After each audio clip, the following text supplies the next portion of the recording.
Hello everyone, কেনে আছে আপোনালোক আশা কৰো সকলো ভালে আছে মল্লিকা চেতিয়া ব্লগৰ নতুন এটা ভিডিঅ' লৈ সকলোকে স্বাগতম জনাইছো আজি মই আকৌ এটা নতুন ভিডিঅ' লৈ আপোনালোকৰ মাজলৈ আহিছো আজি মই ভিডিঅ'টো বনাবলৈ লৈছো সাবুন আৰু এই সাবুন মই প্ৰস্তুত কৰিম হালধি আৰু এল'ভেৰা দি পেলাই আৰু হালধি আৰু এল'ভেৰা গুণ আমি সকলোৱে জানো যেহেতু আৰু বিশেষকৈ হালধি আমাৰ স্কিনৰ খাতিকে বহুত উপযোগী আমাৰ ডাৰ্ক স্পট আৰু ছালৰ বিভিন্ন সমস্যা দূৰ কৰে আৰু লগতে ছালখন উজ্জ্বলাই তোলাত এই হালধিয়ে বহুত সহায় কৰে সেয়েহে মই এই হালধি আৰু এল'ভেৰা ব্যৱহাৰ কৰি দুইটা দি পেলাই মানে বেলেগ বেলেগকৈ মই সাবুন প্ৰস্তুত কৰিম আৰু কেনেকৈ বনালে আপোনালোকক দেখুৱাম আৰু বলক ভিডিঅ'টো আৰম্ভ কৰোঁ মই ঘৰতে কেইজোপামান এল'ভেৰা ৰুই লৈছোঁ এল'ভেৰা সদায় বালিয়া মাটি দি ৰুব লাগে আৰু এল'ভেৰাজোপা গুৰিত শুকান গছৰ পাত দিব লাগে তেতিয়া এল'ভেৰাজোপা খুব ধুনীয়াকৈ হৈ উঠে আৰু পাতবোৰ ডাঙৰ হয় মই এয়া কেইটামান পাত ছিঙি ল'লোঁ আৰু বহাগৰ বিহুতে কিনি অনা অলপমান হালধি আছিলে সেয়াও মই লগতে লৈ লৈছোঁ পাতকেইটা ছিঙি আনি পেলাই মই এয়া ধুনীয়াকৈ ধুই লৈছোঁ এল'ভেৰা পাতকেইটাৰ লগতে এয়া হালধিখিনিও ধুই লৈছোঁ ধুই পেলাই মই এতিয়া এল'ভেৰাখিনি কাটি লওঁ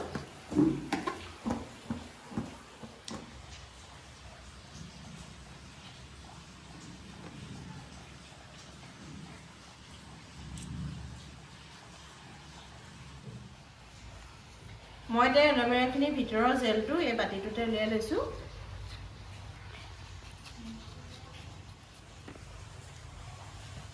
এই দুইটা পাতৰ যিমানখিনি পাৰোঁ মই উলিয়াই লওঁ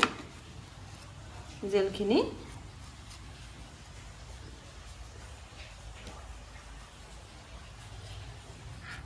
এল'ভেৰাখিনি উলিয়াই মই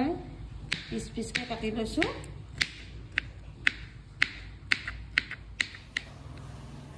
এইখিনি ওলালে ইয়াত দি দিছোঁ এল'ভেৰাখিনি উলিয়াই পেলাই মোৰ হৈ গৈছে আৰু মই এতিয়া হালধিখিনি কাটি লওঁ আৰু হালধিখিনি এয়া মই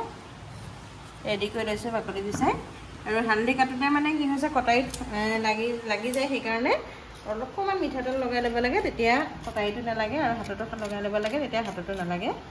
এয়া লগাইছোঁ মিঠাতেল আৰু কটাৰীটো অকণমান মিঠাতেল লগাই পেলাই হালধিখিনি কাটি পেলাই ৰেডি কৰি লৈছোঁ সাবুন বনাবৰ কাৰণে মই হালধি আৰু এল'ভেৰাখিনি এয়া ৰেডি কৰি ল'লোঁ হালধিখিনিও এয়া কাটি টুকুৰা কৰি ল'লোঁ আৰু এই এল'ভেৰাখিনিও এয়া মই উলিয়াই ল'লোঁ জেলটো আৰু লগতে মই মিক্সিত এইখিনি আৰু এইটো চব বেষ্ট মই অনলাইনত আনি লৈছোঁ চাবোন বনাবৰ কাৰণে আৰু আপোনালোকেও এনেদৰে অনলাইনত আনি ল'ব পাৰিব চাবোন বনাবলৈ তেতিয়া মই এই চব বেষ্টটো কাটি ল'ম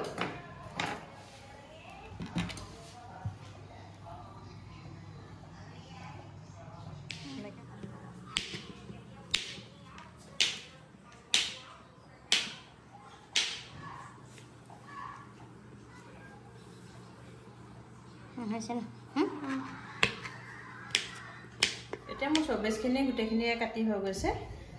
আৰু মই এই চচটো ভৰাই পেলাই ডাবল বইলিং প্ৰচেছত বইল কৰি লওঁ এয়া দেখুৱাই দিছোঁ আপোনালোকক চবেজখিনি ইয়াত ভৰাই লৈছোঁ আৰু আনফালে মই এয়া পানী গৰমাই ৰাখিছোঁ আৰু ইয়াতে মই এয়া চবেজখিনি দি দিছোঁ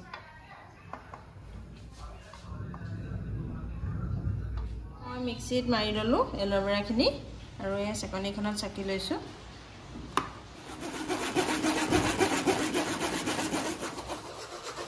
এয়া মই চাকি লৈছোঁ এয়া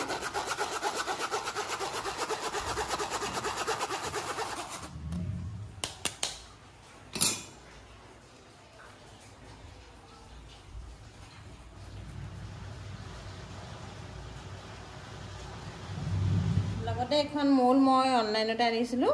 আৰু চাবোনৰ চেপ দিবলৈ এয়া মই উলিয়াই লৈছোঁ চাবোন বনাবলৈ বুলি চবেজখিনি অলৰেডি মোৰ কোমলি গ'ল আৰু এতিয়া মই ইয়াতে দি দিম এল'ভেৰাখিনি এয়া মই এল'ভেৰা দি দিছোঁ বেছি দেৰি ইয়াত ৰাখিব নালাগে মই অলপ দেৰি ইয়াত এনেদৰে লৰাই পেলাই নমাই দিম আৰু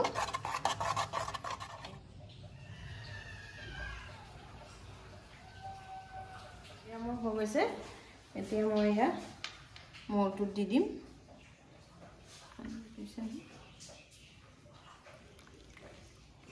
হৈ যাব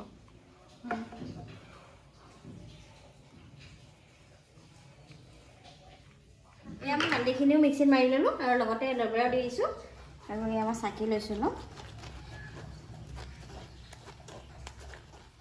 আকৌ মই এতিয়া হালধি দি দিছোঁ বেলেগকৈ মই হালধিখিনি মিক্সিত পিছোতে অলপ এল'ভেৰা জেল দি পেলাই পিচিছিলোঁ যেহেতু পানী দিব নালাগে পানী দিলে চাবোনটো অলপ মানে কোমল হয় আৰু লগতে হালধিখিনি এনেকৈ চব বেছত দিলে মানে ৰঙা ৰং হৈ উঠে সেয়েহে ভয় খাব নালাগে তাৰমানে চব বেছত হালধিটো দিলে এনেও ৰঙা হ'বই আৰু মই এইখিনি গৰমে গৰমে মৌলখনৰ শ্বেপত ঢালি দিলোঁ কাৰণ ঠাণ্ডা হৈ গ'লেহে মানে চাবোনৰ শ্বেপটো ধুনীয়াকৈ ল'ব এতিয়া মই এই মৌলটোত 4 পিচ চাবোন বনালোঁ 2 পিচ এল'ভেৰা আৰু 2 পিচ হালধি দিয়া এয়া মোৰ এতিয়া মই ফ্ৰিজত থমগে আৰু গোটেই যদি ৰাতিটো থৈ দিয়া হয় মানে তেতিয়া বেছি ভাল সেয়ে থৈ দিমগে মই এতিয়া পিছত আকৌ দিয়া আপোনাক দেখুৱাম ফ্ৰিজৰ পৰা এতিয়া মই 1 ঘণ্টা ফ্ৰিজত ৰখাৰ পিছত এয়া উলিয়াই দিছোঁ চাবোন কেপিচ এয়া চাওকচোন কিমান ধুনীয়া হৈছে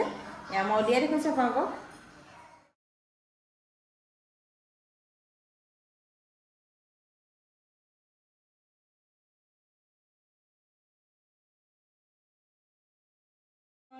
হাতে চেপি দিছিলোঁ এতিয়া মই হাতকেইখন পূৰা হালধীয়া হৈ আছে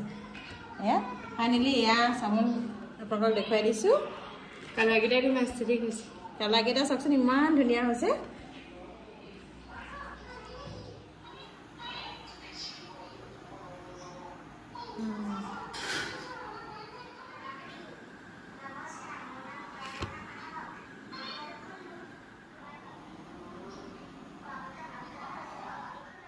মই হালধি চাবোন এপিছে মোৰ হাত দুখনো আপোনালোকক এয়া ধুই দেখুৱাই দিছোঁ ইমান ধুনীয়াকৈ ফেনাইছে আৰু চাবোন পিছো বহুত ধুনীয়া হৈছে মই কিন্তু আগতে নিম পাতৰ চাবোন বনাইছিলোঁ সেয়া মানে শ্বৰ্টছে দিয়া হ'ল কিন্তু ভিডিঅ' দিয়া নহ'লে সেয়া চাবোনো মানে বহুত ধুনীয়া হৈছিলে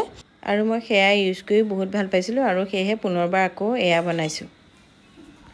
আজি মই চাবোন কেপিচ হালধি আৰু এল'ভেৰা ব্যৱহাৰ কৰি পেলাই বনাইছোঁ আমি সকলোৱে জানো এল'ভেৰা আৰু হালধিৰ গুণাগুণ আৰু যেহেতু আমাৰ হালধি আৰু স্কিনৰ কাৰণে মানে বহুত উপকাৰী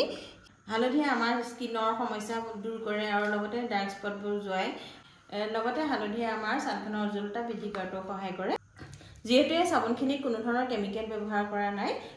এই চাবোনখিনি সম্পূৰ্ণ নেচাৰেল হয় আৰু সেয়েহে আমাৰ ছালৰ কাৰণে বহুত উপকাৰী আৰু এনেদৰে আমি বনাই পেলাই ঘৰতে ব্যৱহাৰ কৰিব পাৰোঁ